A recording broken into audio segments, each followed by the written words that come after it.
أهلا بيكم.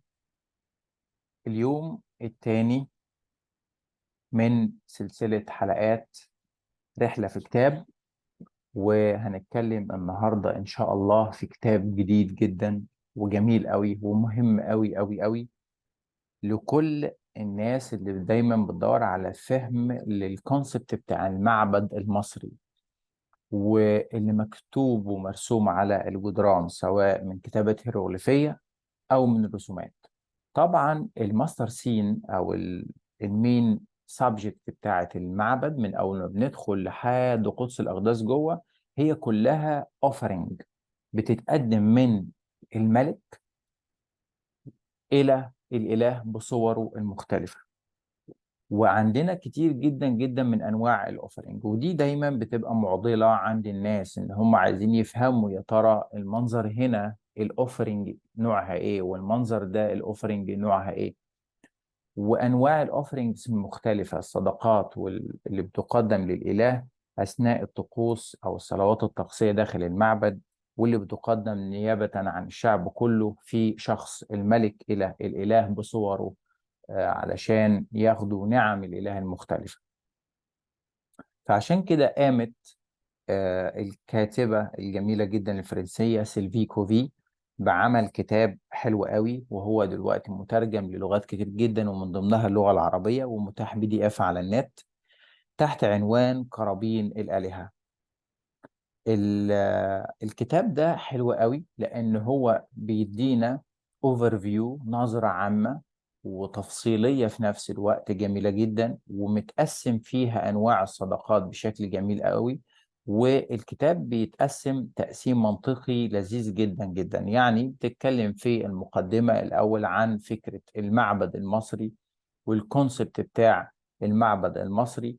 بعد كده بتتكلم عن الأوفرينج والرمزية بتاعة الأوفرينج، يعني ليه بيبقى فيه أوفرينج في المعابد، وليه لازم يبقى عندنا دايما اوفر، وايه فكرة الاخذ والعطاء في الحضارة المصرية القديمة. وبعد كده بتبدأ تتكلم عن الطقوس الخاصة بالمعبد والطقوس الخاصة بالاوفرينج والطريقة والسيرموني اللي بتتعامل بيها الصدقات داخل المعبد. بتبدأ بالجزء الخاص أو بالفصل الخاص بالتطهير، اللي هو طقوس التطهير، تطهير المعبد، تطهير التماثيل المقدسة، تطهير الطاقم القائم على المعبد نفسه. فبتتكلم عن الطقوس بتاعة التطهير من استخدام الأباريق واستخدام المية، والتطهير باستخدام الملح بتاع النطرون والكتير جدا من والتطهير باستخدام البخور وبأنواع البخور المختلفة.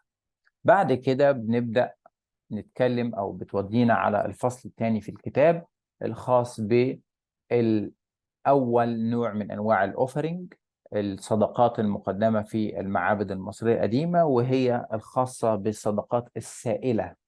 الصدقات السائلة يعني الحاجات اللي واخدة الشكل السائل، زي الحنكت اللي هو البوظة المصرية، وعندنا الشعير، وعندنا اللبن. دي من ضمن الحاجات الجميلة جدا والمهمة قوي من أنواع الصدقات السائلة، أشهرها اللبن، الشعير، والبوظة. بعد كده بتكلمنا في فصل آخر عن أنواع الصدقات المقدمة زي الأطعمة، كل الأنواع الخاصة بالطعام اللي بتبقى مقدمة للأكل. فعندنا أنواع كتير جدا جدا من الطعام، من ضمنها خيرات الحقول اللي احنا خدناها في الكونسبت بعد كده في العقائد والأديان التانية تحت اسم زكاة الزروع مثلا على سبيل المثال. فنفس الكونسبت كان موجود في مصر القديمة، إن كل إنسان لازم يقدم جزء من الزرع بتاعه كنوع من أنواع الصدقات للإله، علشان الإله يبارك في هذه الأرض وفي هذه الزروع والمحاصيل. فعندنا أنواع الأطعمة المختلفة والصدقات المختلفة. عندنا الخبز بأنواعه من ضمن أنواع الصدقات، الخبز بقى السادة والخبز اللي فيه مضاف إليه سكريات اللي هو بيبقى بشكل الحلوى زي الكعك وغيره من أنواع الخبز. وعندنا اللحوم بأشكالها وأنواعها، سواء لحوم الأبقار أو اللحوم بتاع الأوز أو الطيور أو اللحوم المشوية أو اللحوم غير المشوية. فهنا عندنا كل الأنواع الخاصة باللحوم.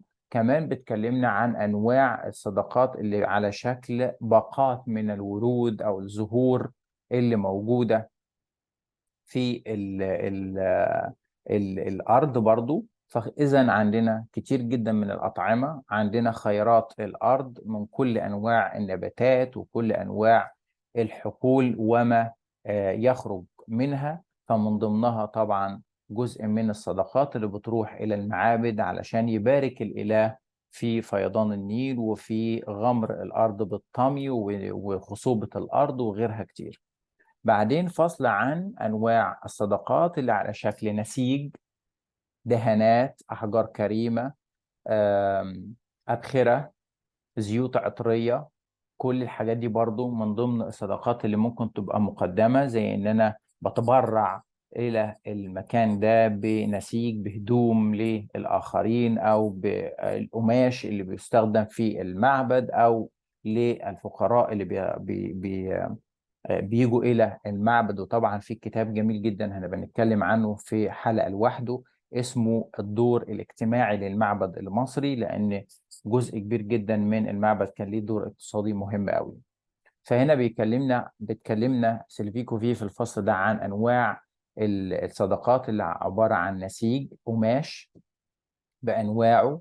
بعد كده بتتكلم عن الدهانات، الزيوت العطرية، سواء اللي بتستخدم في تعطير المعبد، الأحجار الكريمة اللي بتستخدم في تزيين المعبد وغيرها من الأنواع، منها بقى اللازورد والعقيق وغيرها من الجيمستون والسيمي جيمستون اللي هي الأحجار الكريمة والنصف كريمة. ودي مهمة جدا في مصر القديمة، وكان لها علاقة بالانرجي وبالطاقة وبالطبائع المختلفة للنترو أو الصفات المختلفة للإله.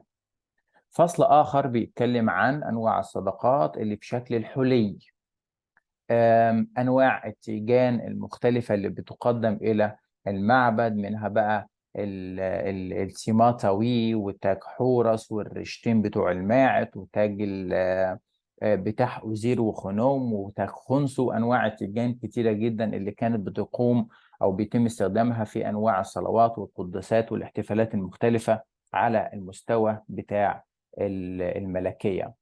وأنواع الصدقات الخاصة بأشكال الصدريات والأطوقة والأساور المختلفة اللي كانت بتبقى مهداة لطاقم المعبد أو لتزيين التماثيل اللي موجودة، زي الطوق بتاع المنخت والأساور الذهبية والصدريات بأشكالها المختلفة الكتيرة جدا.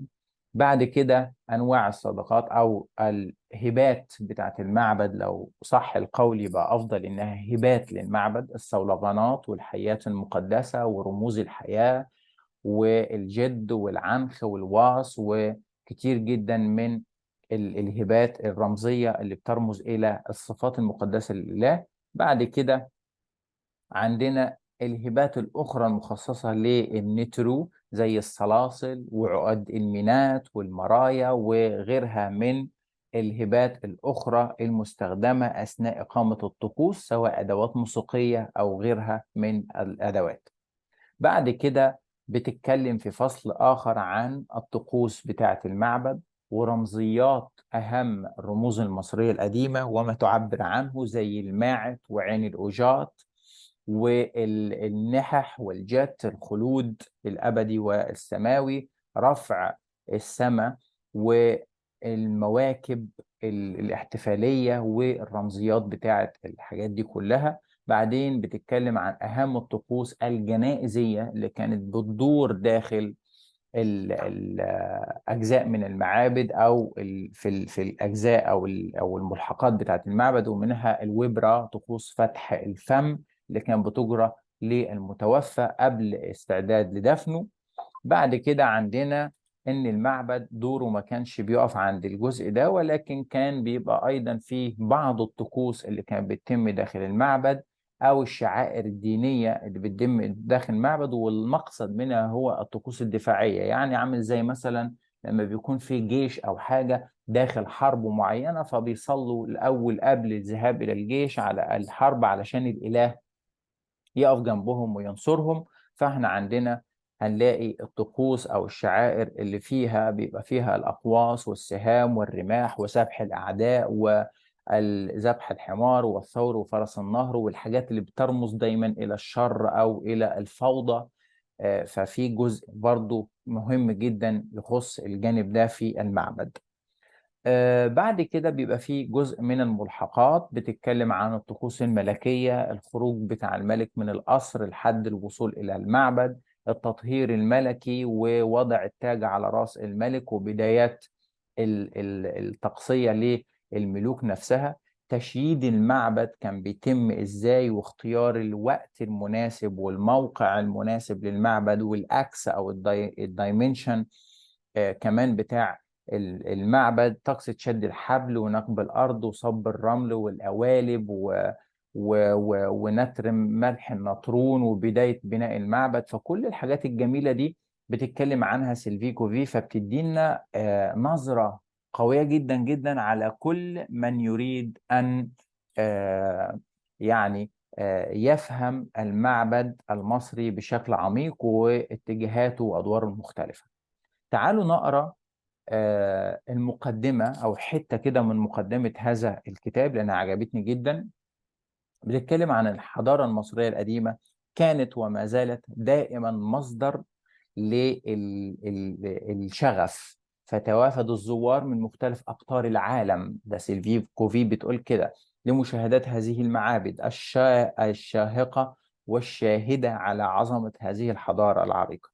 غير أنه يقلقني، ده سبب إن هي عملت هذا الكتاب بقى، رؤية زائري المعابد واقفين في ذهول أمام هذه النقوش التي تغطي الجدران، وتبقى بالنسبة لهم مجرد نقوش ورسوم، لغة غير مفهومة ومبهمة.